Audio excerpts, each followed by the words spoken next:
Hello there, welcome to our latest project. As you can see from this slide, this project is entitled Corruption, and we are going to be investigating how corruption across the planet and in our local area is influencing our lives. And I also want us to be so aware of it that we will be able to recognize it and hopefully have the courage of our convictions to try to prevent it. Firstly, let's just go into what the word corruption means. A brief definition for you, taken from Google. Corruption is dishonest or fraudulent conduct by those in power, typically involving bribery. Don't worry about the word fraudulent or bribery, let's have a quick look at those. Fraud or fraudulent actions is basically criminal deception. Typically, it's related to financial fraud, deceiving people financially to steal money from them or to convince people you've got more or less money.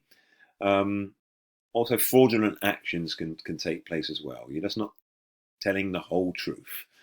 Bribery, on the other hand, is defined by the offering of money or favours to people, or even objects, gifts, to influence the judgments of others. Take it back. Who are we trying to convince? Those people in power. Okay. So throughout this project, we're going to be looking and researching about corruption in its most defined sense. You could look into the legal sense if you wanted to. But there have been some pretty high-profile examples of corruption. All you got to do is type the word corruption into Google, and you just find loads of examples of corruption in the daily news. But I'm going to highlight one now, which was the FIFA corruption. This man in the middle here is called Sepp Blatter. FIFA awarded a World Cup of 2022 to the country of Qatar. This decision surprised the world. It seemed very strange that those who voted in favour of this World Cup to be there did so. There were much better candidates. And upon investigation, it was discovered that there was some bribery going on, which convinced people that they should vote for Qatar. There was also some suggestion, because at the same time as the Qatar decision, that Russia 2018 was also a decision made influenced by corruption. Again, none of these issues are fully proved regarding Russia 2018, and I wouldn't want to suggest that is the case, but certainly people do feel that might have played a part. Another high-profile one, not related to FIFA, was an awarding of Olympics to a city called Salt Lake in 2002.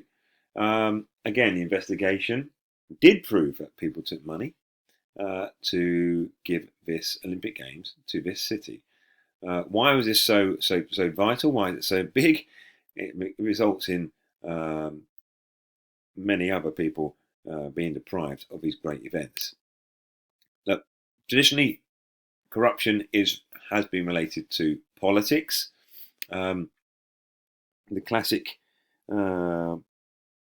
accusation about this fantastic country, and I really do believe it's a fantastic country, is that there is institutionalized corruption. What we mean by institutionalized corruption is that the systems of government, regional governments mainly, have been contaminated by the gifts of money and bribes for decisions, especially related to property crises or property development.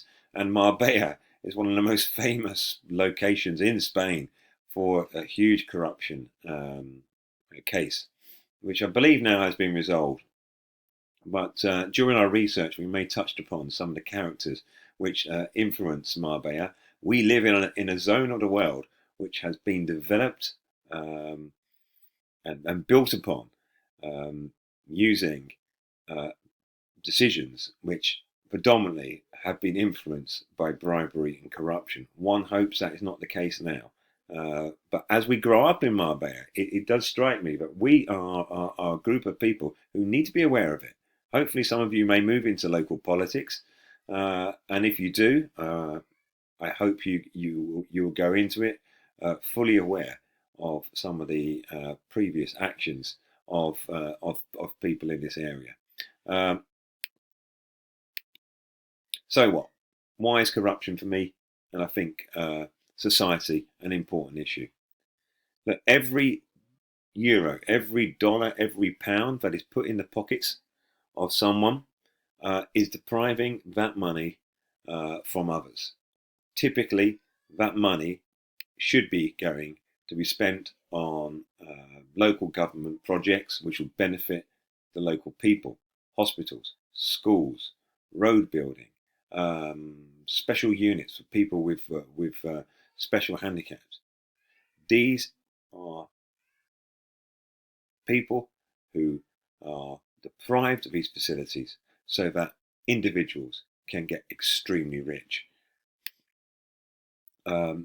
More seriously so, there are good examples of money being given by governments and by charities to help people in desperate need. This money sometimes doesn't get to those people and is diverted into the pockets of people who are corrupt. And of course, as that money seeps out of the system and into the pockets of people who are greedy and rich, those people who desperately need it are the ones who suffer most. So corruption for me isn't just a simple thing of its system. That's the way the life is, and that's how you make things happen. Corruption for me does affect people's lives, and is something we, I hope, will learn about and develop opinions about and develop some knowledge about, and hopefully go on to take it into our future lives. In the context of our project, what I want you to do today is start our research. Okay, normally when we've done our research in previous projects, we've gone on to put our web links or pictures or text into a Google slide or into Coggle. Please use both of these and share them with me. Okay, so I can keep up to date with our research. And say today you're really only just getting started on this. Over the next few weeks, we will develop a body of knowledge together, which we can use. Okay, so please, thank you very much for listening to the lesson. Log on now and start the search. Keywords will help you. Have a look at corruption. Look at fraud. Look at bribery. And let's go into, if you want, just to have a look at some of those big cases. Sports, politics, local property development. And I think you'll find it fascinating.